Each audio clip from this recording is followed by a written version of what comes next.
Como en los últimos días nos llegaban noticias del conflicto que estaba habiendo ahora en Ucrania, y entre todas estas noticias ha destacado mucho una que me ha llamado la atención y quería tenerla para traerla al canal, comentarla un poco con vosotros, analizadla. Lo primero de todo, me perdonáis si me veis que estoy un poco raro de la voz, que es que vengo de una semana de estar para el arrastre, pero bueno, ya estoy un poquito mejor y voy a retomar todo el tema de los vídeos. Nos llegaba una noticia que vamos a leer del ABC, ha habido muchos medios que la han subido, pero que nos cuenta cómo la OTAN rechaza una oferta de Putin, el presidente de Rusia, para detener la guerra.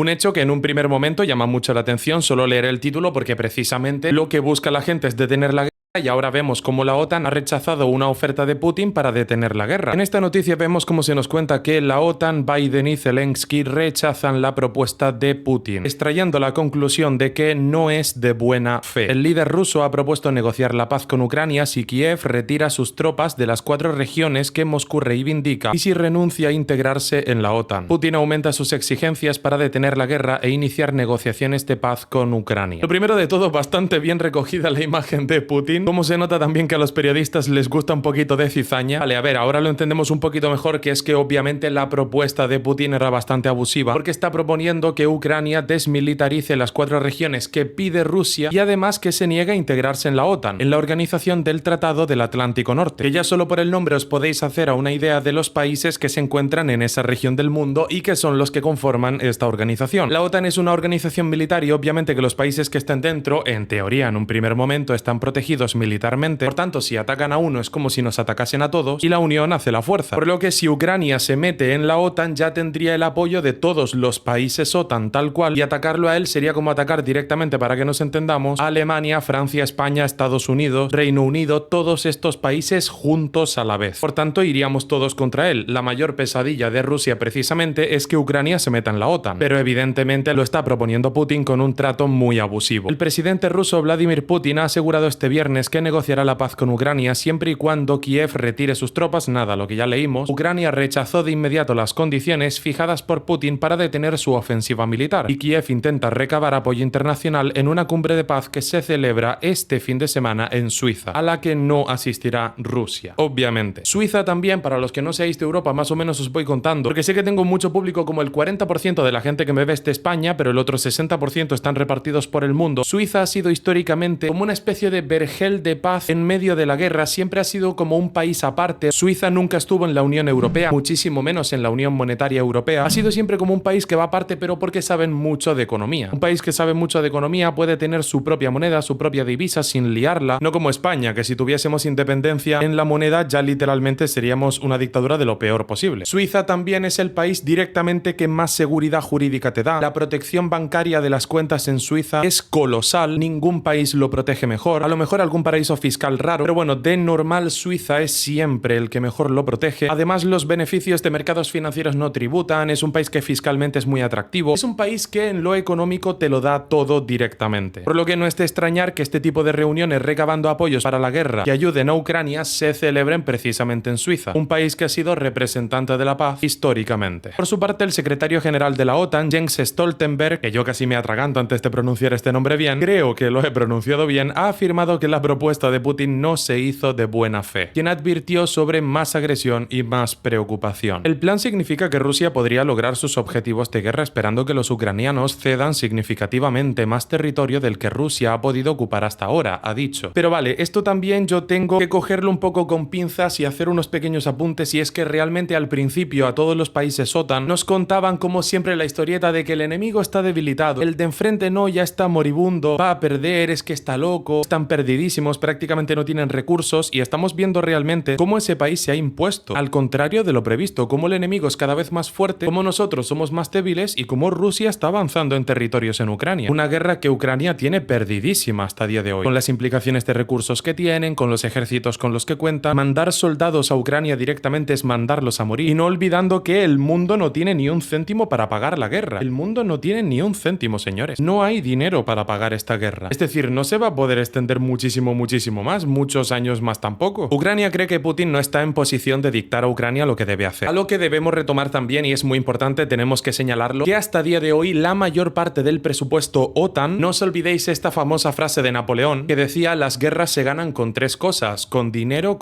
y con dinero. Precisamente es el presupuesto de cada bando el que le permite ganar. Si analizáis históricamente cuál es el bando que ha ganado siempre las guerras, siempre es el bando que tiene más dinero. Gran parte, de hecho la mayor parte del presupuesto OTAN es Estados Unidos, lo pone Estados Unidos, por lo que es un jugador muy importante, y aquí empezamos a ver ciertas intervenciones en los diálogos por parte de este mismo país. La posición de Estados Unidos es similar. El secretario de Defensa de Biden, Lloyd Austin, ha rechazado el ofrecimiento de Putin, asegurando que el líder ruso no está en posición de poner las condiciones para alcanzar la paz en Ucrania. Putin ha ocupado ilegalmente territorio soberano ucraniano, no está en posición de dictar a Ucrania lo que debe hacer para alcanzar la paz. Ha indicado en rueda de prensa desde Bruselas, donde está precisamente una de las sedes de la Unión Europea, tras la reunión con sus homólogos de la OTAN. En este sentido, el jefe del Pentágono, que el Pentágono ya os voy avisando que es como el equivalente del Ministerio de Defensa de cualquier país, ha recalcado que el dirigente ruso tiene en su mano acabar la guerra cuando quiera, si pone fin a las hostilidades y retira sus tropas del territorio ucraniano que ocupó ilegalmente en febrero de 2022. A ver, yo también personalmente creo que ya es poner muchos recursos humanos, mucha gente, muchos soldados que han muerto en esta guerra para que al final Rusia no se lleve ni un poco. De seguro ocupará uno o dos territorios, porque también es poner muchos recursos económicos, materiales, aunque sobre todo, obviamente, lo más importante de todo, y de hecho con infinita diferencia, son las vidas humanas, que obviamente nadie quiere que se pierdan. No creo que Rusia haya puesto tantos recursos para al final no llevarse nada. Vemos un bando por nuestro lado cada vez más debilitado y una Rusia cada vez más fuerte, que solo hace que avanzar y avanzar, por lo que al final o se termina anexionando uno o dos territorios o directamente los cuatro. Empezó la guerra sin que hubiera provocaciones y desde entonces cientos de miles de tropas han muerto o han resultado heridas. Puede acabar esto hoy mismo si quiere, pedimos que lo haga y abandone el territorio ucraniano, ha asumido Austin. También en sus palabras se puede ver algo de debilidad, porque Estados Unidos siempre en las guerras ha sido el más farruco y ahora está sugiriéndole a Rusia que puede rendirse cuando quiera, que podría acabar con la guerra hoy mismo. Es decir, en sus palabras está como dejando caer una cierta debilidad por parte de nuestro bando. Y también hacer otro comentario importante, una pequeña corrección en este último párrafo en el que vemos a Lloyd Austin, el secretario de Defensa de Biden, diciendo: sin provocaciones, Rusia ha empezado la guerra. A ver, esto de sin provocaciones, yo no sé qué entienden los estadounidenses por sin provocaciones, pero precisamente una gran provocación que ha habido por parte de Estados Unidos es que históricamente, precisamente Estados Unidos ha sido el que ha tenido siempre bases militares y tropas en las fronteras ubicadas en países amigos de Estados Unidos que dan justo en la frontera de países enemigos de Estados Unidos. Estados Unidos siempre ha tenido tropas y bases militares en las fronteras de países enemigos, ubicada obviamente en territorio de países amigos. O sea que esto de sin provocaciones se puede coger muy con pinzas, por no decir que directamente es mentira. Si ha habido históricamente un bando que ha tenido tropas en la frontera de los países enemigos, es precisamente Estados Unidos. También vemos otro ejemplo clarísimo con la isla de Taiwán, que es a todo efecto una colonia de Estados Unidos. Es decir, Taiwán sigue siendo independiente a China porque está Estados Unidos en medio defendiéndola. Y precisamente le sirve como un punto estratégico para tener vigilada a China, país que no es casualidad, es amiga de Rusia y le está dando apoyos en este conflicto, directa o indirectamente. Bueno, en definitiva, interesantísima esta noticia de cómo la OTAN rechaza una propuesta de Putin para terminar con la guerra, con una propuesta abusiva de Putin, pero también dejándole caer con unas palabras que dan a ver como una cierta debilidad por parte de este secretario de Defensa de Biden, en el que veíamos cómo Estados Unidos históricamente siempre había estado farruquísimo en las guerras, súper farruco, y ahora vemos como al contrario, está como dejándole caer a Rusia que si quisiera podría acabar con la guerra hoy mismo. Una actitud que no es para nada dominante, la demostrada históricamente por Estados Unidos, en un momento encima en el que el dólar se debilita. Interesantísimo este panorama bélico. Obviamente yo por mi parte espero, como todo el mundo que está bien de la cabeza, que se detenga cuanto antes. Nadie quiere obviamente víctimas humanas. Mi nombre es Mr. Brent, ha sido un honor para mí informarles, les prometo que aquí seguiré haciéndolo y nos vemos en el próximo vídeo. Siguiendo con más actualizaciones del conflicto que hay entre Rusia y Ucrania, quería traer un vídeo en especial tratando los datos de este conflicto para tener todos los números acerca de él. Datos con bajas, evidentemente el dato más importante, la destrucción de infraestructuras, las movilizaciones de la población, lógicamente, para escapar del conflicto, ciudadanos que piden visas de residencia en otros países, a dónde se mueven los capitales y muchísimos datos más que esclarecen lo que está ocurriendo en este conflicto y que nos hacen un resumen, una conclusión teniéndola en números. Así que no nos entretenemos más y vamos a ver los números de este conflicto entre Rusia y Ucrania. Hay que aclarar también que actualmente el 18% del territorio ucraniano está actualmente ocupado por Rusia. Tenemos más de 6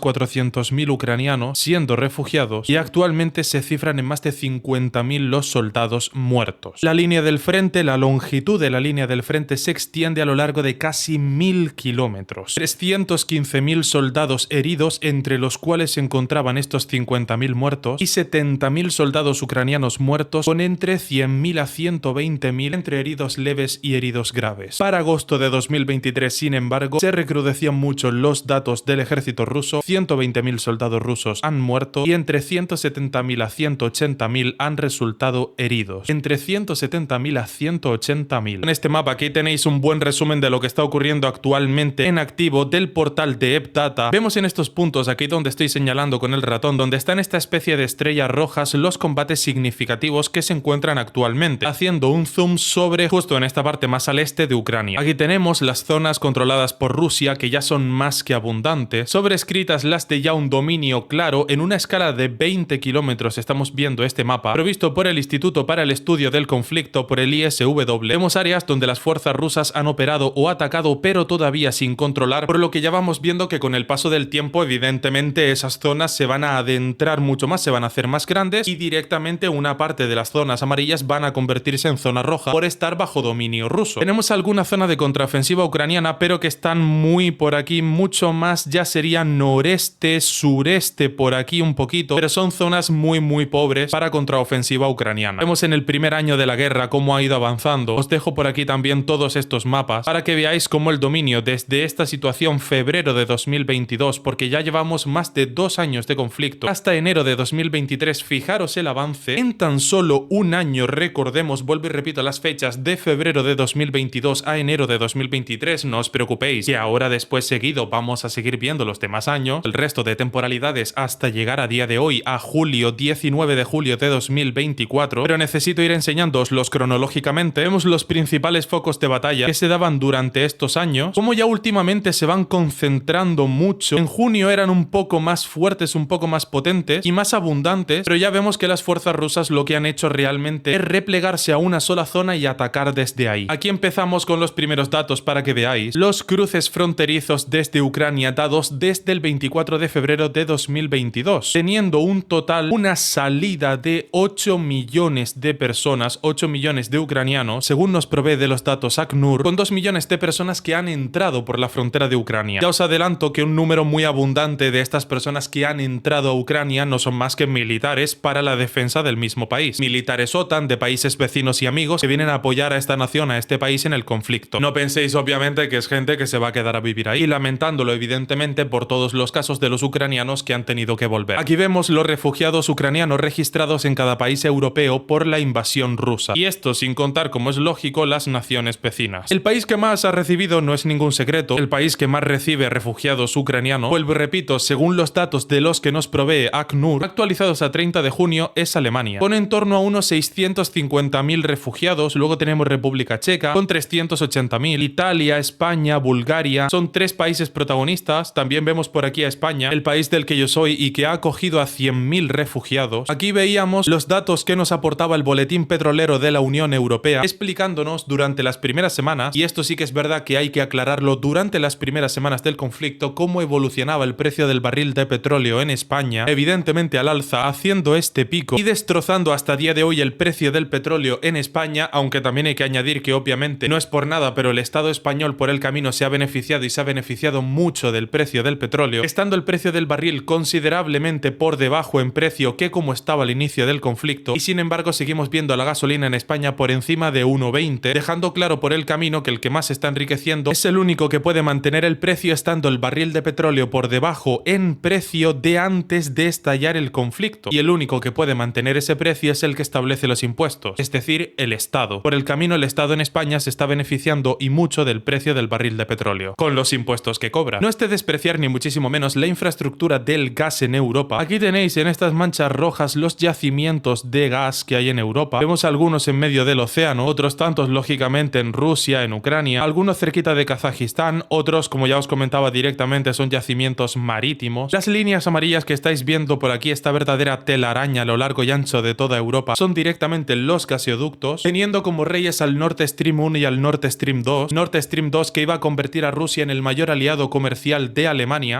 abandonando por tanto a Estados Unidos y teniendo claro que Rusia y Estados Unidos son enemigos tradicionales durante toda la historia, desde la finalización de la Segunda Guerra Mundial y durante toda la Guerra Fría extendiéndose hasta hoy, ¿quién habrá volado el Nord Stream 2? Sabiendo que el Nord Stream 2 iba a ser el motivo por el que Alemania, la economía más grande de Europa, iba a tener como socio comercial principal ahora a Rusia y apartando a Estados Unidos, dejando sin el negocio a Estados Unidos, sabiendo que Rusia y Estados Unidos son enemigos. ¿Quién habrá sido el que ha volado el Nord Stream 2? ¡Qué misterio más grande! Notes el sarcasmo en mis palabras. Como veis por aquí también, en este mapa que nos aporta el contexto europeo de la guerra en Ucrania, vemos pintados en azul los países de la Unión Europea y con este signo de la crucecita que aparece por esta leyenda de aquí y que vemos en los países, todos los países, prácticamente todos los países, a excepción de Irlanda, Suecia y Finlandia son países OTAN, todos los demás, ¿vale? Son países OTAN, y luego vemos países que no pertenecen a la Unión Europea pero que sí son países OTAN, como es el caso de Turquía, de Noruega, de Islandia y ahora por último, después del Brexit que se salió de la Unión Europea, también el caso de Reino Unido. Como os muestro por aquí, el caso de Turquía, que no pertenece a la Unión Europea pero sí es país OTAN, Noruega, Islandia y Reino Unido. Curiosamente también, siendo un país tan estratégico en el que se dan las reuniones de paz como también vimos en vídeos anteriores, Suiza es un país muy importante también en lo económico por la seguridad que tienen sus cuentas bancarias y por ser el país número 1 del mundo en seguridad jurídica. Es muy curioso que Suiza no tiene ejército, no pertenece a la Unión Europea, no pertenece a Eurozona y tampoco es país OTAN. Hay una frase muy ilustrativa que explica muy bien esta situación y que a mí en lo personal me gusta mucho, que dice lo siguiente: ¿por qué Suiza no tiene ejército? Porque el ejército de Suiza es este. Toda esta conformación militar y por supuesto no saltándonos a Estados Unidos y Canadá, que como bien está indicado en este mapa figuran más al oeste pero evidentemente son dos países importantísimos OTAN. Vemos aquí también de paso, ya que estamos, las ampliaciones de la OTAN. En 1949 se adherían los primeros países, veíamos la entrada de España en 1982, un poco tardía también. Vale, aquí hay que señalar una cosa importante y es que la mitad capitalista de Alemania ya estaba adherida en 1955, como bien nos hace saber la leyenda. El bloque de la Alemania Occidental, la Alemania Occidental, era tal cual la Alemania capitalista, y luego tendríamos la República Democrática Alemana, la Alemania Oriental, que era la Alemania comunista, que se adherió mucho más tarde, concretamente, como nos daba también a saber la leyenda, en 1982, sabiendo que estábamos a la espera de la caída del muro de Berlín, por el que también cabría preguntarse, por si todavía cabe alguna duda de cuál es la ideología correcta, solo tenéis que preguntaros y preguntarle a vuestros amigos que duden, simplemente una pregunta tan simple como esta: cuando cayó el muro de Berlín, ¿hacia qué lado corría la gente? Si quieres saber cuál es la ideología correcta, solo tienes que hacerte esta pregunta: cuando cayó el muro de Berlín, ¿hacia qué lado corría la gente? Actualmente, y esto tampoco es de desmerecer para nada, recuerdo que Rusia tiene conflictos congelados en antiguos países soviéticos, como es el caso de Moldavia, la Crimea ya anexionada por Rusia no contaría, pero el Donbass, Abjasia, Osetia del Sur y Nagorno-Karabaj sí que son conflictos congelados en antiguos países soviéticos. Despedimos el vídeo simplemente enseñándoos esta noticia por la que un proyecto de ley en Ucrania prevé rebajar la edad de reclutamiento de 27 a 25 años. Es un tema candente entre la población y se planea aprobar este proyecto de ley para tener un mayor reclutamiento de soldados y poder defender más al país. Este conflicto, tal cual está siendo eso, una trituradora de carne, está siendo una verdadera carnicería y desde aquí esperamos que termine, por favor, cuanto antes. Mi nombre es Mr. Brent, ha sido un honor para mí informarles, les prometo que aquí seguiré haciéndolo y nos vemos en el próximo vídeo. Hemos seguido viendo en el análisis del conflicto que hay entre Rusia y Ucrania cómo las fuerzas militares rusas no dejaban de avanzar, cómo continúan avanzando en el país y haciéndose con cada vez más territorio. Ya veníamos previamente de ver cómo la OTAN había rechazado un pacto de paz por parte de Rusia de detener la guerra, quedándose Rusia una buena parte, si no la totalidad de los territorios que buscaba quedarse, a lo que por supuesto la OTAN había dicho que no, y desde entonces lo único que ha hecho la nación rusa, en concreto las fuerzas militares rusas, es hacerse con más territorio en Ucrania. Precisamente a razón de esto es por lo que hago este vídeo, para que sigamos un poquito más la actualidad de este conflicto, mantenernos al día y seguir teniendo como una especie de diario de actualizaciones para estar bien enterados de todo. Vamos a ver a detalle los avances de Rusia en territorio ucraniano en este vídeo, así que como hay un montón de contenido, de verdad os invito a que os quedéis todo el vídeo porque va a ser un contenido interesantísimo y ya os aviso de que este vídeo va a tener bastante contenido. Vamos a por ello. Aquí vemos los mapas de la semana 17 del conflicto en Ucrania. Como podéis ver por aquí, donde estoy señalando con el ratón, todos estos territorios en este color salmón son por los que Rusia ha avanzado a día de hoy y los que ya domina, y en el día 813 de la guerra vemos cómo Rusia sigue presionando en Yarkov aunque el ritmo de las operaciones disminuya. No os preocupéis, ya previendo algún comentario, de que veáis fechas del estilo 18 de mayo, porque obviamente todas las consecuencias de este conflicto se mantienen hasta hoy y los territorios ya tomados por Rusia continúan teniendo presencia rusa y dominación absoluta por su parte, por lo que no ha cambiado nada y de hecho ha aumentado. Os llevo más o menos a estas fechas para que veáis desde cuando los territorios empezaban a estar a la mano y en posesión de Rusia hasta día de hoy. Los enfrentamientos más cruentos tienen lugar en el frente de Yarkov, al noroeste de Ucrania, donde mientras Kiev asegura estar estabilizando y conteniendo el frente, Moscú anuncia la toma de nuevas localidades. De acuerdo con el parte del Instituto para el Estudio del Conflicto, el ISW, el ritmo de las operaciones ofensivas de las tropas rusas ha disminuido y evalúa que han avanzado un máximo de 8 kilómetros desde la frontera en el norte de la región. Asimismo, informa de avances de Moscú cerca de Siversk, Charkov y también al oeste de la ciudad de Donetsk. Charkov y Donetsk, no os olvidéis, dos de las ciudades de más interés para Rusia, en la que continúan haciendo avances. En un principio, por lo que nos comentan fuentes ucranianas, no habrían avanzado más que 8 kilómetros, tan solo 8 kilómetros, una cifra a mi parecer ridículamente baja y con un testimonio totalmente enfrentado y al contrario por parte de Rusia, que defiende haber avanzado mucho más. En las últimas 24 horas, el Ministerio de Defensa de Rusia ha anunciado el derribo de 15 misiles. Yo pronuncio este nombre Atakasems. No sé cómo los pronunciaréis vosotros, pero yo lo pronuncio Atakasems, sobre la península de Crimea, otra zona totalmente clave para Rusia, que ya en su momento se adherió, hoy lo controla a todo efecto práctico, y veíamos en esta misma zona el derribo de 15 misiles Atakasems, anexionada unilateralmente, veis como os comentaba, por Rusia en 2014. En el día 814 del conflicto, Ucrania lanza 102 drones sobre Rusia y asegura que ha recuperado el control de Yarkov. Por aquí veis toda la parte dominada por Rusia, toda la parte de territorios que están atacando, los frentes donde se libera una gran parte del conflicto, todos estos frentes bélicos en activo, estos epicentros de batalla. Autoridades militares ucranianas resaltan que han repelido todos los ataques enemigos lanzados sobre Lipy, Staritsia y Ovchan. Sin embargo, el Instituto para el Estudio del Conflicto, el ISW, informa de avances rusos. Ya vemos cómo tienen tomada gran parte del territorio de la nación ucraniana, avances increíblemente grandes. El ejército ruso se está adelantando mucho en las ofensivas, está tomando el control muy rápido, demostrando las capacidades del ejército ruso. Se están adentrando en el país a un ritmo vertiginoso. Había fuentes que comentaban que avanzaban 8 kilómetros, a lo mejor se referían a 8 kilómetros al día. Ahora, en estos últimos días, obviamente. También algunos medios mencionaban la cifra de 15 kilómetros diarios. Esta cifra ya me cuadra un poquito más, pero sobre todo nos referimos lógicamente a los últimos días de este conflicto. Por su parte, Ucrania asegura haber repelido otros 20 drones lanzados por Rusia sobre Yarkov, Poltava, Vinnytsia, Odessa y Mykolaiv. En otros sectores del frente, las tropas de Moscú también habrían ganado territorio en la última jornada. De verdad, vemos una Rusia totalmente dominante, echando todo el rato para atrás al ejército ucraniano, no dejándole responder y tomando ellos cada vez más territorio. Ahora me deja una duda de si Ucrania estará tomando la técnica de la tierra quemada, que es la técnica por la que un ejército, cuando sabía que el otro se seguía adelantando, para que no pudiese tomar los recursos de esa zona, quemaban sus propios recursos, para que el enemigo no pudiese tomar esos recursos y fortalecerse. Ahora me deja en duda si estarán tomando en cuenta esta técnica bélica, que es la estrategia de la tierra quemada. El presidente de Ucrania, Volodymyr Zelensky,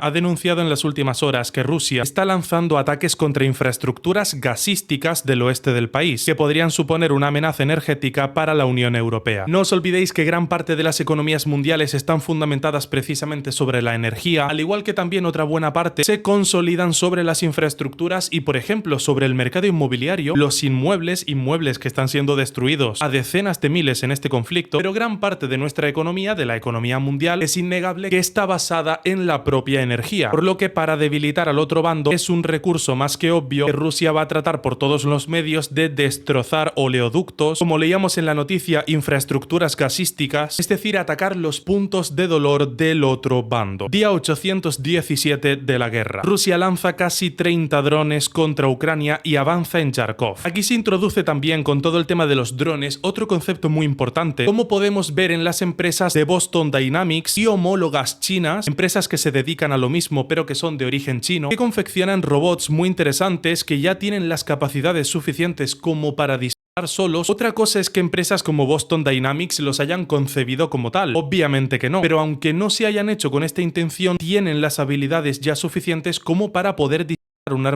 de fuego sin la necesidad de la intervención de la mano humana. Gran parte de los conflictos hoy en día, de los conflictos bélicos, se realizan empleando máquinas, porque evidentemente que todo trabajo, y más en el entorno bélico, que pueda realizar un robot, que pueda realizar una máquina, ya sea un dron o un propio robot del estilo de Boston Dynamics, obviamente es mejor que lo haga ese robot, esa máquina, a poner en juego una vida humana. Muchos robots no solo se emplean directamente para disparar o para llevar a territorio enemigo un explosivo, sino que también se emplean para recabar información. Recabar información de lo debilitado que está el rival es tan útil en sí como atacar. Nunca hay que menospreciar ninguna de las fases de un conflicto porque forman parte de la estrategia para ganar. En el frente de guerra, Moscú asegura que sus tropas siguen avanzando en el frente de Yarkov. El ISW, este Instituto para el Estudio del Conflicto, sostiene avances marginales rusos dentro de Vovchansk, Yarkov y cerca de Chasiv Yar, Bakhmut y la ciudad de Donetsk, capital de la región homónima. Aquí llevamos viendo, por ejemplo, imágenes de los auténticos destrozos que provoca la guerra, casas y por tanto vidas totalmente arruinadas. En el día 818 de la guerra, vemos como Rusia asegura haber avanzado en Lugansk, Donetsk, estos lugares de tanto interés para Rusia, y denuncia un ataque sobre Belgorod, una ciudad estratégica ucraniana, para tomar los bastiones orientales de Sloviansk y Kramatorsk. Por otro lado, autoridades rusas han denunciado un ataque ucraniano con un dron sobre la región de Belgorod, que habría dejado un muerto y 3 heridos. A todo esto también habría que ver cuántos muertos y heridos han dejado por el camino, evidentemente, a los drones rusos. De acuerdo con la agencia EFE, Ucrania habría reforzado sus posiciones en el norte de la región fronteriza de Charkov. Mientras tanto, Rusia, aunque haya reducido la frecuencia de sus ataques, sigue presionando en la región y trata de tomar Vovchansk, una región más que tomaría Rusia, como si ya de por sí no fueran pocas, la localidad más importante de la zona. En la región de Zaporilla también habrían avanzado casi 2 kilómetros en dirección de Uliápol y podrían haberse apoderado del asentamiento de Robotín. Al sur del país, en la delta del río Dnieper, Kherson, Moscú podría haber progresado de forma marginal en la dirección a la isla Veliki Potemkin. Un día más tarde, Rusia deja sin electricidad una parte de la región de Sumy. Si ya de entrada el enemigo de este país tiene el poder y el dominio suficiente como para dejar sin electricidad a una parte de la región de Sumy, es decir, a una extensión de terreno tan grande, ya de entrada mal asunto. No cuadra tanto con las declaraciones de que Rusia está reduciendo el ritmo de sus ataques, con que no se está haciendo con el dominio de tantos lugares, que ya no puede avanzar más, porque realmente vemos que luego es capaz de cortarle la electricidad a una extensión de territorio de Ucrania muy importante y bastante grande. Por otro lado, las fuerzas ucranianas dicen haber alcanzado otro buque portamisiles ruso en el Mar Negro de Sebastopol, en la península de Crimea. El Estado Mayor de Ucrania también cifra en 1.300 las bajas rusas de las últimas 24 horas, entre soldados rusos muertos y heridos. Las fuerzas rusas ya confirman avances en Vovchansk, Kremina, Chasiv Yar y la ciudad de Donetsk. 117 semanas desde que empezó el conflicto con Ucrania. Ya a día de hoy llevamos más de 120 semanas, que se dice pronto, de conflicto en activo, lo más visceral posible. Yo en lo personal, por favor, espero que este conflicto acabe cuanto antes, que se llegue a un acuerdo o que Ucrania directamente recupere sus territorios, que como mucho ceda uno solo con tal de que no haya más bajas de vidas humanas, que obviamente es lo que nadie quiere. Vemos como Rusia sigue avanzando sin ningún tipo de parón, sin nadie que se le oponga, con una facilidad pasmosa. No me cuadran para nada los relatos en los que se dice que Ucrania continúa teniendo el dominio de muchas zonas. Yo no veo que nadie le plante cara a Rusia. Ahora mismo vemos un Estados Unidos totalmente debilitado y endeudado, encima con el problema que había ocurrido en un meeting con Donald Trump, y teniendo al propio país de Estados Unidos endeudándose cada 100 días una España. Y este dato que acabáis de escuchar es correcto. Estados Unidos se está endeudando a un ritmo muy peligroso, y la cifra que os he dado es totalmente cierta. Cada 100 días Estados Unidos se está endeudando una España, el PIB total que tiene España, es decir, 1.400.000 millones de dólares, más o menos 1.200.000 millones de euros. Sin un bando occidental fuerte, sin muchos apoyos, Ucrania va cada vez perdiendo más territorios. Rusia, con el apoyo de Corea la Mala, apoyo militar y financiero por parte de China, está cada vez más fuerte y haciéndose con más territorios dentro centro de Ucrania. Aquí tienen el vídeo de los avances de Rusia. Mi nombre es Mr. Brent, espero que el vídeo les haya gustado mucho. Ha sido un honor para mí informarles, les prometo que aquí seguiré haciéndolo y nos vemos en el próximo vídeo. Quería traer unas pequeñas actualizaciones más sobre cómo va el tema del conflicto en Ucrania, porque en los últimos tiempos ha sucedido un hecho muy curioso, muy particular. Me disculpáis que sigo estando un poco malo de la voz, pero tenía que traer este vídeo porque lo que ha ocurrido últimamente es un hecho bastante perturbador, es una situación un poco preocupante, ya no solo por lo que ha sucedido, sino por lo que implica también. Y es que estoy hablando de que se ha encontrado, ya digo, en estos últimos tiempos, es una noticia bastante reciente, un arma, un misil que está utilizando Rusia a su favor en el conflicto con Ucrania.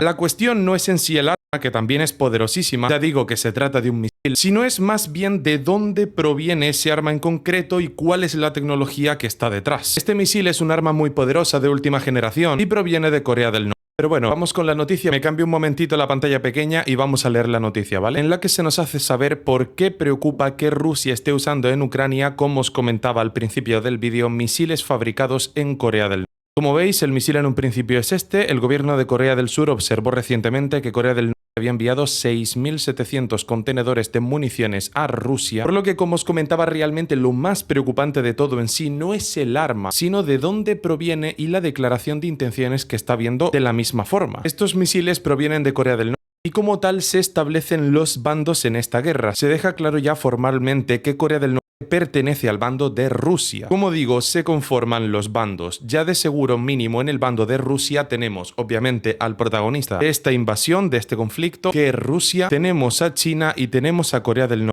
Mínimo 3 países. El 2 de enero, una joven inspectora de armas ucranianas, Kristina Kimachuk, se enteró de que un misil de aspecto inusual se había estrellado contra un edificio en la ciudad de Yarkiv. Y es que esta fue precisamente la manera que tuvo Ucrania de enterarse de que Rusia estaba usando misiles de Corea del Norte, cuando uno de ellos impactó con un edificio en Ucrania. Y los propios analistas, estos inspectores de armas que analizan las empleadas en los conflictos, vieron como Rusia estaba utilizando un misil de Corea del Norte. Un misil bastante inusual, que es con el que abre esta noticia, que puede representar perfectamente el arma secreta que tiene Rusia para ganar este conflicto. Comenzó a llamar a sus contactos en el ejército ucraniano desesperada por analizarlo. En una semana tenía frente a ella los fragmentos del proyectil en un lugar seguro de la capital de Kiev. Kimachuk empezó a desmontarlo y a fotografiar cada pieza, actos muy importantes no solo para la declaración del informe de las armas que tiene el bando contrario para Occidente, sino también, por supuesto, para poder tener los planos de esas armas, poder emularlos nosotros también y poder por fin tener esas armas,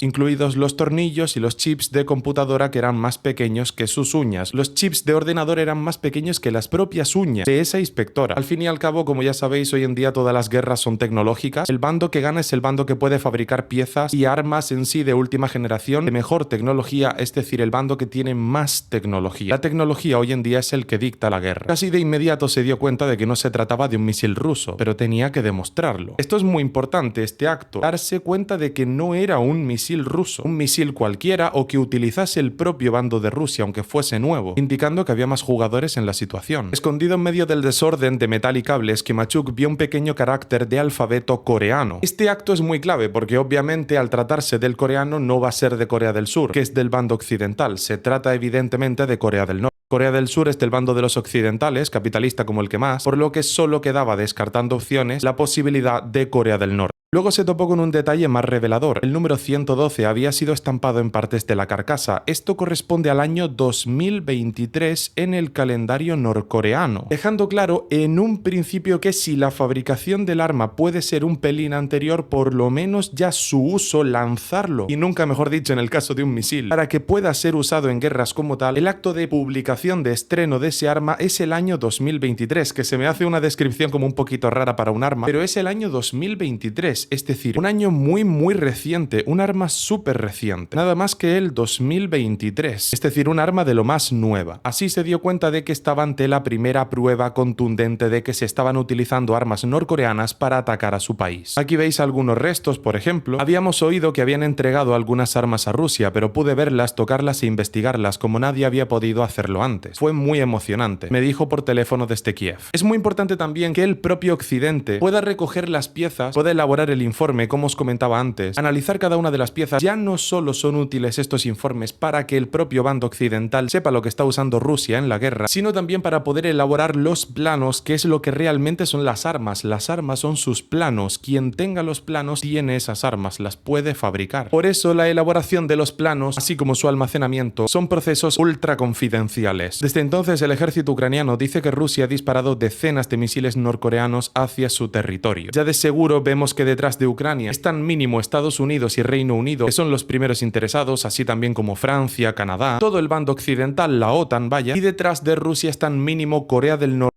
y China. Ya sabíamos que China, y eso es una evidencia, estaba apoyando a Rusia con apoyo financiero. No teníamos tanta constancia del apoyo militar, pero por parte de Corea del Norte sí. Vamos viendo cómo cada vez realmente estos países son más títeres de otros países, de grupos de países que hay detrás, y que realmente estos no son más que la cabeza de lanza, el títere que está delante para que se lleve los golpes, pero realmente esto es una guerra a muchos más bandos, estableciendo por tanto el comienzo de la Tercera Guerra Mundial. Estos misiles han matado al menos 24 personas y herido a más de 70. A pesar de todos los rumores recientes que dicen que Kim se prepara para iniciar una guerra nuclear, la amenaza más inmediata es ahora la capacidad de Corea de alimentar las guerras existentes y la inestabilidad global. El misil está repleto de componentes de la última tecnología extranjera. Kim Machu, que está periodista, trabaja en una organización que recupera armas utilizadas en la guerra para descubrir cómo se fabricaron. Lo que os comentaba antes, los planos de las armas son las armas. Pero no fue hasta que terminó de fotografiar los restos del misil y su equipo analizó sus cientos de piezas que llegó a la revelación más sorprendente. La mayoría de las piezas electrónicas se fabricaron en Estados Unidos y Europa durante los últimos años. Es decir, el misil norcoreano llevaba dentro los componentes tecnológicos. Las piezas de tecnología estaban fabricadas en Estados Unidos y en Europa, no en Corea del Norte, en China o Rusia, no, en Estados Unidos y en Europa. La propia tecnología del bando occidental se había usado en un misil norcoreano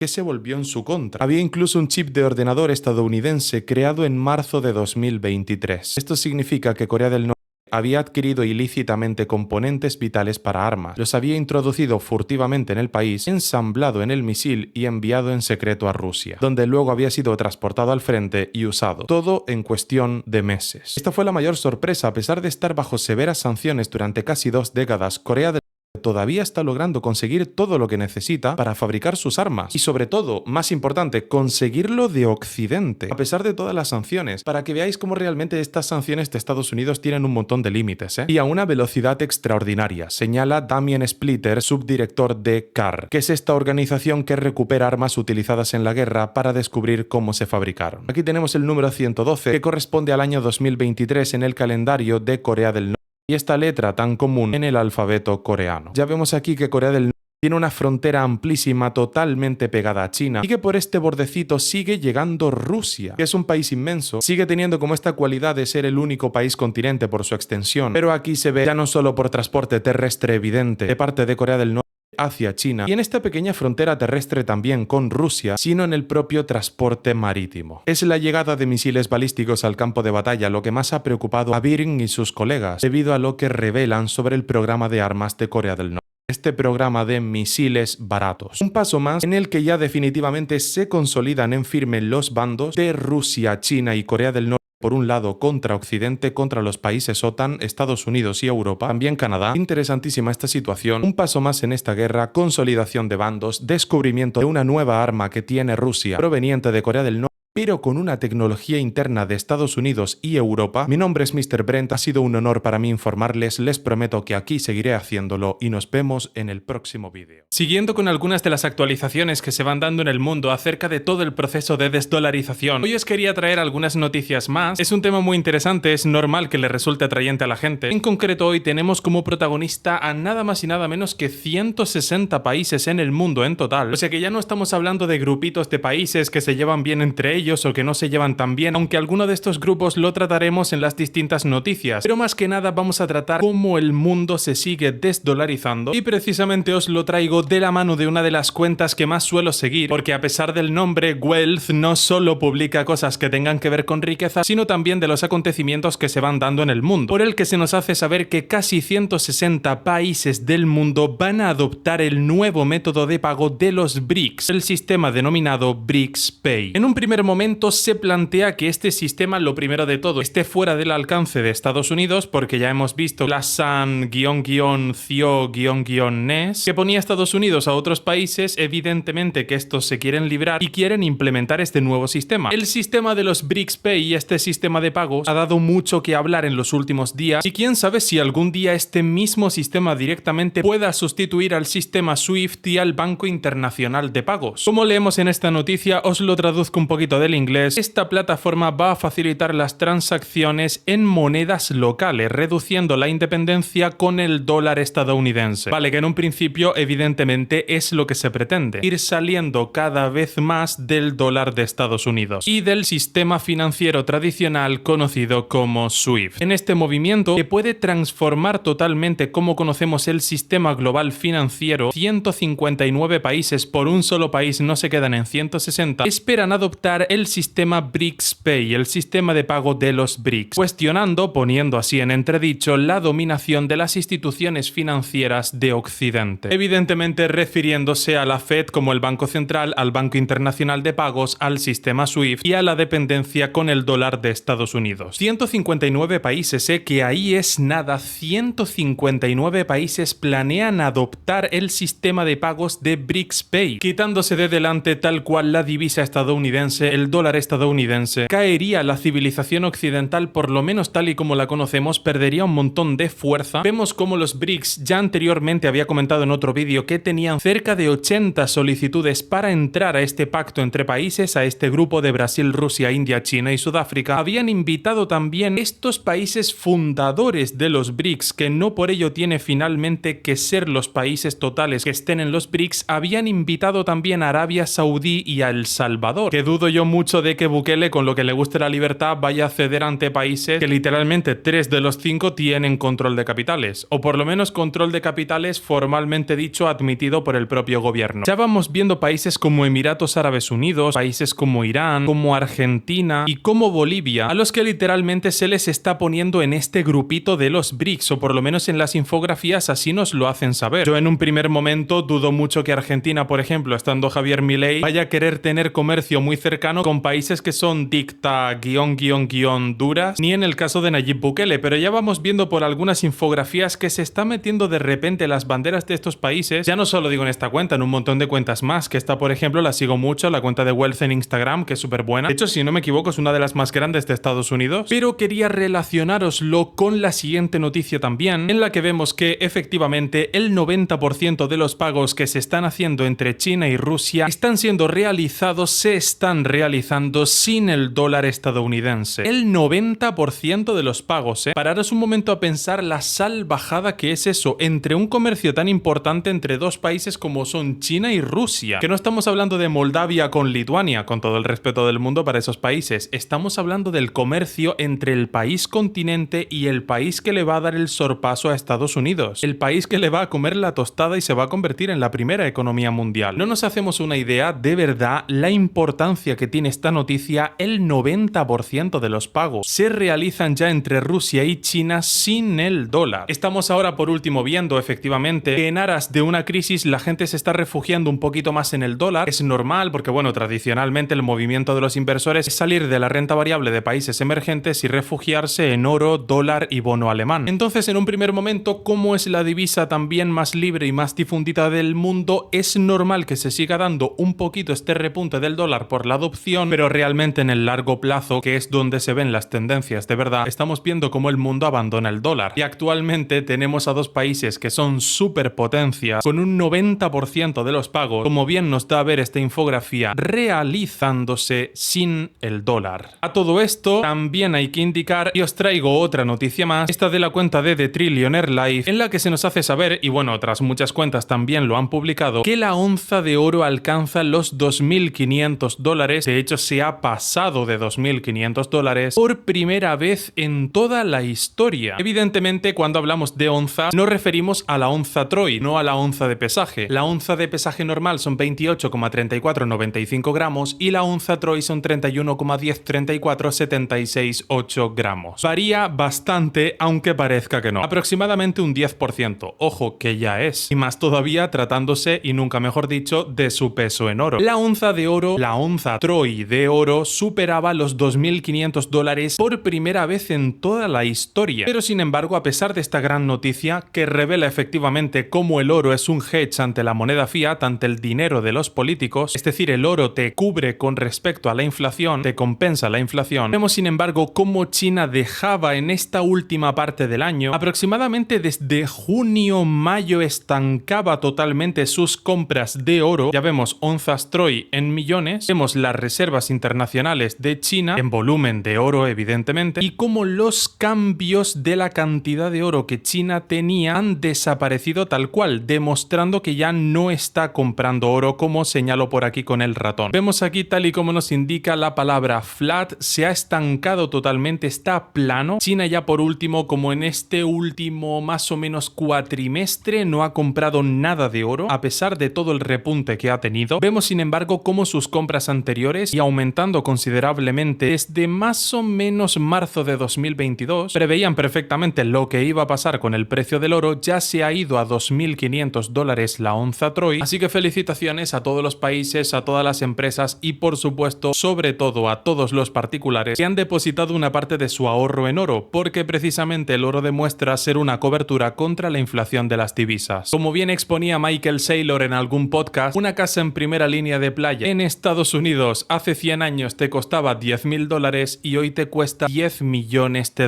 La casa es exactamente la misma, la ubicación y por tanto las características también, porque antes te costaba $10.000 y ahora te piden $10 millones, que es literalmente 1000 veces más. El producto es el mismo, cada vez te van pidiendo más unidades del dinero, eso significa que cada unidad del dinero vale menos. En concreto, ha perdido un 99,99% de su poder adquisitivo, si lo midiésemos en base a estos precios de esta casa en primera línea de playa en Estados Unidos. No por ello menos importante, veíamos precisamente este índice de miedo-codicia en el mercado cripto que está en 46, saliendo ya del miedo, empezando a estar en la neutralidad, pero os quería enseñar sobre todo el repunte que han tenido la inmensa mayoría de todas las criptos, que siguen indudablemente el comportamiento de Bitcoin, aunque ahora por último se ha desligado un pelín y amanecíamos hoy con un precio de $61.000, actualmente $60.700, recuperándose de manera muy fácil de los 58k, recuperando $2.000 en su precio con esta facilidad. Desde los 58k hasta $61.000 son los que aparecíamos en esta mañana hora española, porque no eran exactamente 58.000, era un poquito más, por eso digo que recuperar 2.000 y poco y no exactamente $3.000. Aún así es recuperar, y os lo enseño para que lo tengáis, un 3,91%, de hecho desde hace nada, un pelín antes de grabar el vídeo, estaba en un 4% en un solo día, efectivamente presentando algo de volatilidad, pero también una facilidad increíble para superarse en precio, recordando la poquita inflación que tiene hoy en día Bitcoin, apenas en torno a un 2% y siendo más baja que la inflación del oro, que la cantidad de oro que se suministra. Recordando por supuesto que este precio que os enseño es el precio de Bitcoin en el mercado secundario, que se pone de acuerdo al criterio de la liquidez de Bitcoin que hay en los exchanges, es decir, la cantidad de Bitcoin que hay en las plataformas que sirven como intercambio. Ya me entendéis, Binance, Coinbase, Kraken, KuCoin, Bit2Me, todos estos, ¿vale? MEXC, OKX y demás sitios. Vemos en Bitcoin un sistema de riqueza líquida al portador, que no tiene por qué ser nominativa si te llevas esas criptos utilizando, por ejemplo, plataformas como Fixit Float a una wallet que no te identifica. Es imposible que sea embargable, sencillísimo de transportar, simplemente llevando 12, 18, 24 palabras como frase semilla puedes volver a construir toda la cartera y a partir de ahí obtener las claves privadas de cada dirección de cada una de las monedas que tienes en esa wallet. Una vez que haces que se pierda el rastro también de todas las demás direcciones de otras stablecoins, por ejemplo USDT, que vaya por la red de Tron, ahí te evitas la fluctuación con respecto a la moneda fiat y tampoco son embargables. Todo este mundo lo ha creado Bitcoin y precisamente por ese motivo ya no solo es que Bitcoin sea el oro digital, es que precisamente llamar a Bitcoin el oro digital es insultar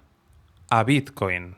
También quería enseñaros por aquí la M1, el agregado monetario M1 de Estados Unidos, que lo podéis buscar por el ticker en TradingView, que es el programa que yo estoy usando ahora para ver este gráfico, lo pone por aquí debajo, igualmente yo lo indico. Lo podéis buscar por su ticker USM1, United States M1, que la M1 representa la cantidad de dinero que hay en circulación más los depósitos a la vista, es decir, más el dinero que está en cuentas corrientes, y que por tanto es susceptible de que los bancos lo utilicen para dar préstamos y por tanto multiplicar el dinero. Aquí veis la salvajada que ha hecho el gobierno de Estados Unidos imprimiendo ese dineral, exactamente igual que la zona euro, y sobre todo haciendo un poquito de zoom, veis la salvajada que fue desde enero del año 2020 hasta abril del año 2020, el primer trimestre. Veíamos esta auténtica salvajada, por la que casi cuadruplicábamos la cantidad de dinero en circulación siguiendo la definición de M1, es decir, cantidad de dinero creado más cuentas corrientes, es decir, depósitos a la vista. También quería poneros la locura que es actualmente la deuda que tiene Estados Unidos, es que es un auténtico locurón de verdad. Acercándonos un poquito, vemos por aquí cómo subía en tan solo un trimestre, el primer trimestre de 2020 para ser exactos, pleno año del bicho, como hasta hace nada estaba en 35 billones de dólares, billones de los hispanohablantes, un 35 seguido de 12 ceros, o lo que sería decir lo mismo, 3,5 por 10 elevado a 13 en notación científica, una auténtica locura. Os dejo por aquí para que veáis, ajusto la escala automáticamente y aquí tenéis el comportamiento de la deuda de Estados Unidos, el país más endeudado de la historia de la humanidad, sin ninguna duda. Actualmente 34 billones 832 mil millones de dólares. Hasta hace nada llegó a tocar los 35 billones. 35 por 10 elevado a 12, o lo que sería decir lo mismo, 3,5 por 10 elevado a 13, para tenerlo en notación científica, en dólares. Precisamente por todo esto, no es casualidad, y perdón que no lo había dicho antes, podéis buscar el dato anterior precisamente en TradingView, al igual que en otras muchas plataformas como USGD, US United States, GD Government Debt, deuda del Estado, deuda del país, deuda del gobierno, se entiende. Por aquí vemos el comportamiento que ha tenido precisamente el aumento o disminución, en este caso aumento, de reservas hasta darnos el dato final de oro en Rusia. Esta auténtica salvajada, veíamos efectivamente cómo estancaba sus compras a partir de enero de 2020, pero como igualmente tenía unas subidas increíbles. Tengo este gráfico, cada punto es un trimestre, ¿vale? Podríamos cambiarlo un momentito, lo cambiamos a un año por ejemplo, y aquí vamos viendo, es que ya es indiscutible, efectivamente veíamos este estancamiento prácticamente en la compra entre 2020, 2021, incluso ya aminorando mucho el ritmo de compra en 2019, pero os doy un dato más, por ejemplo, y os lo pongo trimestral para que lo veáis tal cual. Estas compras, repuntes bestiales, año 2009, justo después de estallar la crisis, año 2015, cuando todos los países del mundo oficialmente salían de la crisis, y hasta día de hoy, donde como veíamos en la tabla que os ponía antes, sacada de Bloomberg, se estancaban actualmente las compras de China. Estas son las reservas de oro que tiene China. Vamos viendo precisamente que cuando se estancan las compras de China, las mantiene durante un periodo muy largo, pero nunca vende, nunca se reducen, siempre van a más, demostrando que los activos buenos no se venden nunca. Se pueden utilizar como garantías, como colateral de préstamos, pero no se venden nunca. Que se queden una parte los que dieron el préstamo de la garantía total que tú has puesto, el resto del activo te lo llevas tú. Esa es la manera de tener liquidez sin tributar gracias a ese activo, pero los activos buenos nunca se venden. La inmensa mayoría siempre nos lo quedamos nosotros. Bueno, indudablemente interesantísima toda esta realidad que se está dando del proceso de desdolarización del mundo. Seguimos al pendiente. Mi nombre es Mr. Brent, ha sido un honor para mí informarles. Les prometo que aquí seguiré haciéndolo y nos vemos en el próximo vídeo. Me había fijado en que había hecho vídeos dentro del conflicto de cómo iba avanzando cada bando, del bando que retrocedía, de las actualizaciones que iba viendo, los terrenos que ganaban y perdían uno y otro lado. También había hecho vídeos acerca del peso que tenía la economía en todo este conflicto que estaba viendo en Europa, del papel de los líderes por parte de ambos bandos, de las influencias y consecuencias que podía tener este mismo conflicto, pero dentro de lo que cabe, a pesar de que había enunciado, como es lógico, los países que conformaban cada uno de los lados, no había hablado en tanta profundidad, haciendo un análisis verdaderamente serio de las implicaciones que tiene y de lo importante que es el apoyo de cada uno de los países grandes que están detrás, como es el caso de Estados Unidos y China. En especial el vídeo de ahora, el de hoy, el que estáis viendo en este momento, lo voy a dedicar al apoyo de China en este conflicto de Europa, en concretamente en el lado de Rusia, y lo voy a hacer precisamente con una noticia que me ha llamado mucho la atención, que es esta de aquí. Una noticia del periódico El Mundo en el que nos hablan de que la OTAN señala a China como el facilitador decisivo del esfuerzo bélico de Rusia en Ucrania. La declaración de la cumbre, a instancias de Estados Unidos, eleva el tono contra Pekín para facilitar componentes militares y tratar de dividir la alianza. Aquí veíamos, por ejemplo, el acto conmemorativo, la reunión de los líderes políticos en el acto conmemorativo del 75 aniversario de la fundación de la OTAN. Hay que tener en cuenta que evidentemente a Estados Unidos no le hace gracia para nada que detrás del otro lado esté China, detrás del otro bando, dando apoyo financiero, militar, facilitando en todo lo posible la logística con sus rutas de la seda para dar apoyo también en mercancías a los soldados que están en el bando de Rusia, para que tengan alimento, armamento, ropa, todo lo necesario para poder combatir mejor. Estados Unidos ahora por último ha lanzado esta advertencia de que no le parece para nada bien, evidentemente que no le gusta nada que China sea el facilitador del otro bando, del bando de Oriente en este conflicto de Rusia-Ucrania, por lo que se declara a China como desafío sistémico a la seguridad euroatlántica y el facilitador decisivo, el socio clave para que Rusia pueda seguir con sus esfuerzos bélicos en Ucrania. Ese es el mensaje con el que la OTAN quiere que sea recordada la cumbre de su 75 aniversario, que tiene lugar esta semana en Washington, en los mismos lugares en los que empezó todo después de la Segunda Guerra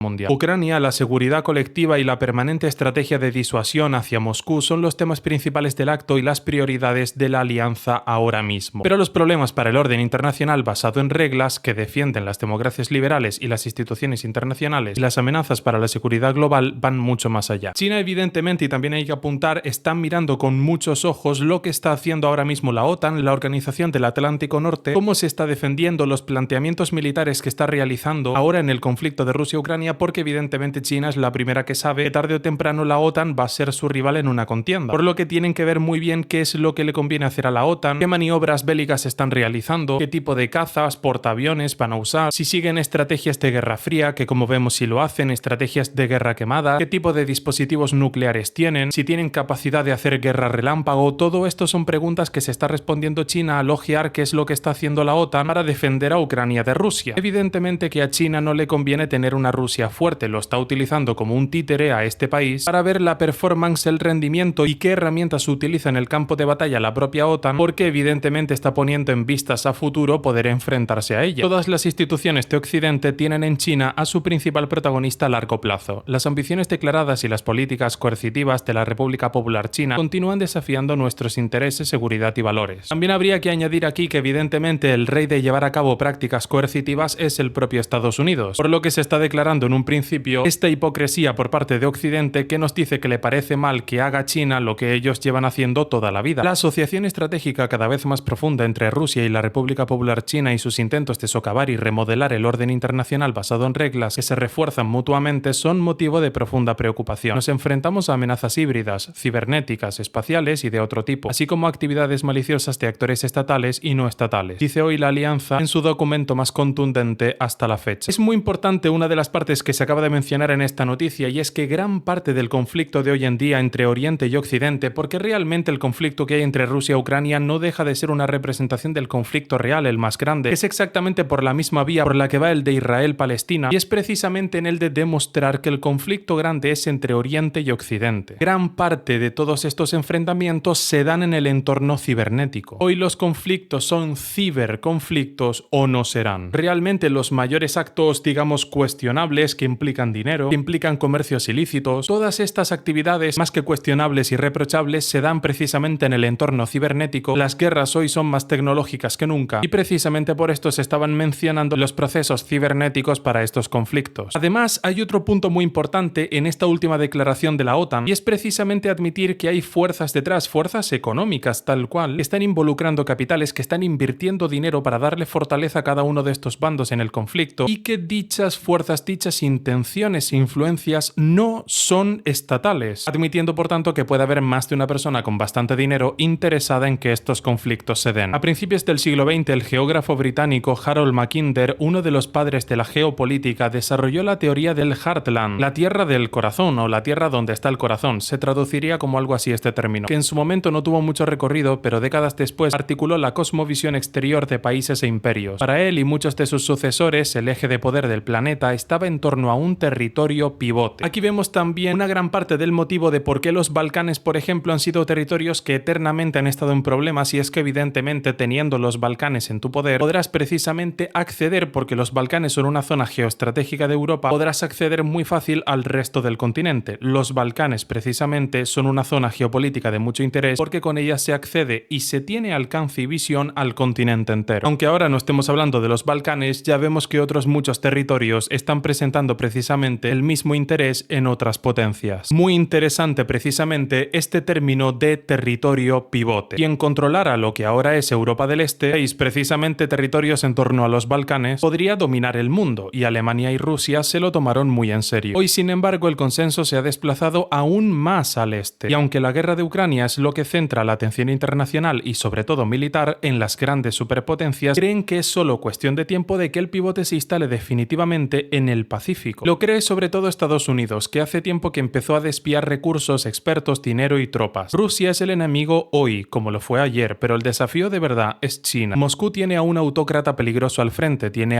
nucleares sin ningún escrúpulo, como se ha visto en Georgia, Siria, Afganistán o Ucrania, pero no es lo que era, y su incapacidad para derrotar a Kiev solo reafirma las convicciones de los asesores de la Casa Blanca. China es una única otra superpotencia, un gigante de más de 1.000 millones de personas, a lo que yo añado más de 1.400 millones de personas, y solo superado en población por la India, que está ya aruñando la cifra de 1.500 millones de personas, con una economía inmensa y creciente. Es un problema creciente, un socio comercial, pero también un rival poderoso, un adversario con una política exterior asertiva y cada vez más ambiciosa e intimidante bajo Xi Jinping, y un peligroso aliado de los regímenes dictatoriales desde Rusia a Corea del Norte pasando por Irán. No olvidemos también este conflicto entre Arabia Saudí e Irán, esta rivalidad eterna que han tenido durante un montón de años. Son países que no se llevan para nada bien. Irán es uno de los grandes solicitantes, y precisamente los BRICS también, por una cuestión de interés nuclear, militar y de posición, ¿por qué no también en Oriente Medio? Los propios BRICS también están interesados en la entrada de Irán a su unión política,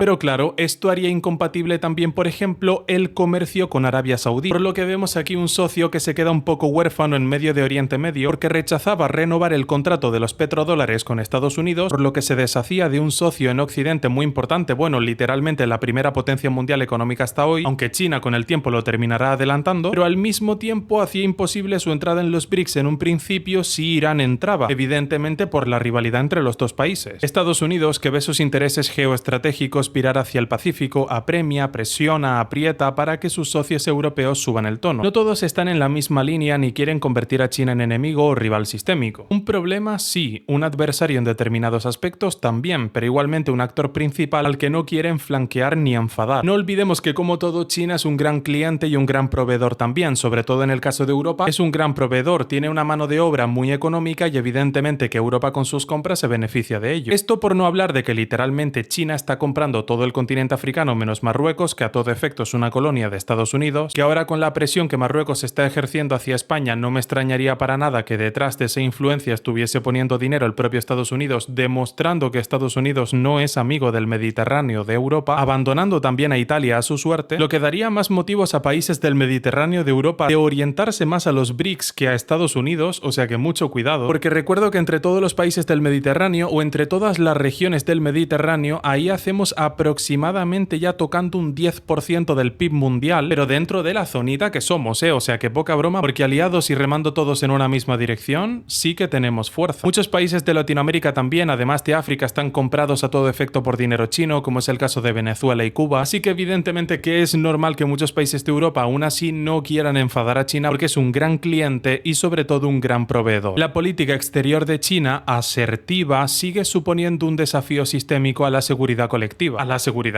de Occidente. En la Declaración de Madrid ya se decía: las ambiciones declaradas y las políticas coercitivas de la República Popular China desafían nuestros intereses, seguridad y valores. Emplean una amplia gama de herramientas políticas, económicas y militares para aumentar su presencia global, refiriéndose a China, y proyectar su poder mientras permanece opaca sobre su estrategia, intenciones y desarrollo militar. Aquí también cabría señalar que a China evidentemente no le conviene para nada un socio como es Rusia o una India que estén fortalecidos. Hasta ahora los está utilizando un poco como títeres, separando a la India de Estados Unidos, que ha sido un aliado histórico y ahora precisamente pertenece como uno de los países principales a los BRICS, aunque también tiene problemas porque la divisa de la India, la rupia india, también tiene control de capitales, o sea que mucho cuidado, y utiliza a Rusia precisamente como títere para ver cuál es la reacción de la OTAN y las herramientas que emplean en el conflicto, así como también su performance, cómo de rápido responden, cuánto pueden avanzar, la fuerza que tienen, cuáles son sus herramientas de última generación para este conflicto, por lo que no sería de extrañar para nada que el bando de Occidente probablemente se deje algún truquito en la chistera a última hora sin mostrar porque sabe evidentemente que China está cogiendo nota. Haremos un llamamiento a la República Popular China a que cese todo apoyo material y político al esfuerzo bélico ruso. No puede permitir la guerra más grande en Europa en la historia reciente. Irán, Corea del Norte y China son apoyos rusos. Todos apoyan la brutal guerra de Rusia y todos quieren que la OTAN fracase. Interesantísimo de verdad toda esta actualidad. Vamos viendo cada vez cómo los bandos se conforman más y las implicaciones que está teniendo precisamente toda la observación y apoyo de China en este conflicto. Os iré haciendo unos cuantos vídeos más sobre el papel que está teniendo China precisamente. De verdad súper interesante de estudiar, de analizar en profundidad las implicaciones que tiene este apoyo chino en el conflicto. Mi nombre es Mr. Brent, ha sido un honor para mí informarles, les prometo que aquí seguiré haciéndolo y nos vemos en el próximo vídeo. Dados los recientes acontecimientos en el conflicto de Rusia-Ucrania, quería hacer un vídeo en especial tratando el tema de las herramientas, de los recursos que tiene la OTAN y concretamente Estados Unidos, que realmente es el que pone la mitad del presupuesto OTAN para enfrentar a Rusia, sabiendo que ahora también este país tiene el apoyo de Corea del Norte y de China. De Corea del Norte en la parte de armamento y de China en la parte financiera. Y voy a tratar este tema precisamente con la siguiente noticia, que trata precisamente de la renuncia del líder de la OTAN a China si no deja de apoyar el conflicto de Rusia en Ucrania. Y es que la primera medida de todas realmente viene como se ganan todos los conflictos. No os olvidéis de esta frase tan mítica de Napoleón Bonaparte, el mejor estratega bélico del mundo, que decía: las guerras se ganan con tres cosas, con dinero y con dinero. La primera herramienta de todas que tiene Estados Unidos realmente para frenar a China en su apoyo a Rusia en este conflicto de Rusia-Ucrania es la mayor herramienta que ha usado durante todos estos años, durante todas las décadas anteriores, desde que se impuso en la Guerra Fría, que son las sanciones. Desde que Estados Unidos hizo el mundo a su imagen y semejanza. Imponer sanciones a exportaciones de China, dificultarle y subirle los impuestos en todas sus actividades económicas, tanto en Estados Unidos como los que puedan repercutir a países amigos. Pero claro, las sanciones son un arma de doble filo. ¿Por qué? Porque precisamente las sanciones que ponga Estados Unidos a China se lo puede repercutir la propia China en el precio de los productos que exporte. Tú me pones una sanción de un 3%, yo los productos chinos que exporte a Estados Unidos te los subo un 3%. Por tanto, inevitablemente, ¿quién es el que está pagando esa sanción igualmente? No tiene más, el cliente final. China es un país bastante diferente a la hora de hablar de las sanciones, precisamente porque no es Irán, no es Afganistán, no es Libia, no es el Líbano, es China, precisamente el país que va a darle el sorpaso, que va a superar a Estados Unidos, primer país en la historia que supera a Estados Unidos, en la historia moderna se entiende, en PIB, convirtiéndose en la primera economía mundial. Ya China tiene tanto poder de negociación que ante las sanciones de Estados Unidos puede repercutir esas sanciones en el precio y por tanto esas sanciones no harían efecto. Quitadas las sanciones, entran aquí, y es una evidencia, las tres empresas de arma-mento, que son Lockheed Martin, RTX Corporation y Boeing. La empresa aeronáutica Boeing, la de los aviones, pues también resulta que hace otras cosas por el camino. Pero sobre todo no es ningún secreto RTX Corporation y Lockheed Martin. Lockheed Martin, como se pronuncia ese nombre. Realmente esta empresa es la creadora de los famosos F-16, F-22 y F-35. Lo que tiene el F-35 es que es demasiado armatoste, consume mucho, emplea y consume muchos recursos. El F-22 está un poquito más afinado en muchos sentidos y realmente ahí es donde aparecería uno de los recursos principales, una de las armas principales de Estados Unidos para enfrentar, dándole apoyo a su bando occidental, a Rusia, a China y a Corea del Norte. La tecnología de China es clave para apoyar al ejército ruso. En una cumbre de paz celebrada en Suiza el fin de semana, decenas de naciones se comprometieron a apoyar a Kiev, pero Rusia calificó esto como una pérdida de tiempo y anunció que solo aceptará conversaciones de paz si Ucrania se rinde. Cuando se le preguntó qué podrían hacer los miembros de la OTAN sobre el apoyo de China a Rusia, Jens Stoltenberg es un economista y político noruego de profesión tal cual economista y que actualmente es el líder de la OTAN, ¿vale? Lo digo por mencionar nombres por si alguno no lo sabe, para que tengáis toda la información. Cuando se le preguntó qué podrían hacer los miembros de la OTAN sobre el apoyo de China a Rusia, Stoltenberg respondió que hay una conversación en curso acerca de posibles sanciones. Como decíamos antes, toda sanción que le pongas a China te la repercute en el precio. Me pones una sanción de un 3%, te subo los precios un 3%. Al final la sanción la terminas pagando tú, se repercute en el precio y la paga el cliente final. Indicó que China está compartiendo muchas tecnologías como la microelectrónica que son clave para que Rusia construya armas que utiliza contra Ucrania. Al fin y al cabo, hoy en día las guerras son más tecnológicas que nunca. El que domine la tecnología va a dominar la guerra. iba a ganar, pero evidentemente aún así la tecnología se paga con algo y es con dinero. Como siempre, los reyes de los conflictos, la economía y la tecnología. Por si todo esto fuera poco, tenemos en juego las armas provistas por Corea del Norte. Mientras Stoltenberg visita Washington, el Kremlin confirmó que Vladimir Putin aterrizará en Corea del Norte el martes. El viaje a Pyongyang sigue a su visita a China el mes pasado. Rusia se ha aislado cada vez más en el escenario mundial desde que lanzó el conflicto a gran escala con Ucrania en febrero de 2022. Putin ha afirmado en varias ocasiones que el equilibrio de poder de Occidente está cambiando y ha trabajado para fortalecer los vínculos con líderes ideológicamente afines. La hegemonía de Occidente se está viendo evidentemente en juego, está más debilitada que nunca y vemos un bloque muy fuerte de estos tres países aliándose ahora en el bloque oriental. En este momento Rusia se está alineando cada vez más con líderes autoritarios, afirmó Stoltenberg a la BBC, enumerando a China y Corea del Norte. Un cuarto jugador que entraría en su bando, que es Irán. No nos olvidemos por el apoyo histórico de Arabia Saudí a Estados Unidos. Explicó que el régimen de Kim ha enviado proyectiles de artillería a Rusia, que a cambio le ha proporcionado tecnología avanzada para sus programas nucleares y de misiles. Así, Corea del Norte está ayudando a Rusia a perpetrar un conflicto de agresión contra Ucrania. Aquí es donde entra en juego precisamente la acción necesaria de Estados Unidos con las entidades privadas que citábamos antes, estas empresas de que son Lockheed Martin como lo pronuncie cada uno, y RTX Corporation, siempre con el apoyo, en un segundo plano pero no por ello menos importante, de la empresa aeronáutica Boeing. Antes de una reunión con el presidente de Estados Unidos, Joe Biden, que ahora por último habíamos visto que ha renunciado a presentarse como candidato a las elecciones, y precisamente por ello el presidente de la Cámara de Representantes había pedido la dimisión como actual presidente por parte de Joe Biden, ya veremos si se cumple. Antes de una reunión con el presidente de Estados Unidos, Joe Biden, el jefe de la OTAN, también anunció que se espera que más de 20 naciones cumplan un objetivo del 2% en gasto en defensa en 2024, más que cualquier otro año desde que se estableció esta meta en 2014. Esto es bueno para Europa y para Estados Unidos, especialmente porque gran parte de este dinero extra se gasta aquí en Estados Unidos, afirmó, precisamente queriendo que se realice ese gasto en defensa dentro de Estados Unidos, mirando por su bolsillo el propio Estados Unidos y no tanto por defender a Ucrania, lo que es una mala señal para Occidente. La intención que comunicaba Stoltenberg a The Telegraph es aumentar el número de ojivas desplegables como elemento disuasorio contra las crecientes amenazas de Rusia y China. Los comentarios fueron criticados como otra escalada de tensión, a lo que puntualizó Stoltenberg, el presidente de la OTAN: el propósito de la OTAN no es librar la guerra, el propósito es evitar la guerra.